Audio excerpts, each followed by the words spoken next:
अल्लाह वो माबूद बरहक है कि उसके सिवा कोई इबादत के लायक नहीं।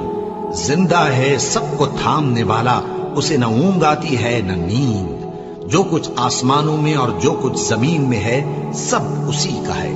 कौन है कि उसकी इजाजत के बगैर उससे किसी की सिफारिश कर सके? जो कुछ लोगों के रूबरू हो रहा है और जो कुछ उनके पीछे हो चुका है उसे सब मालूम है, और लोग उसकी मालूमात में से किसी चीज पर दस्तरस हासिल नहीं कर सकते। हाँ, जिस कदर वो चाहता है उसी कदर मालूम करा देता है। उसकी बादशाही और इल्म आसमान और जमीन सब पर हावी है, और उसे उनकी हिफाजत कुछ भी दुश्वार नहीं।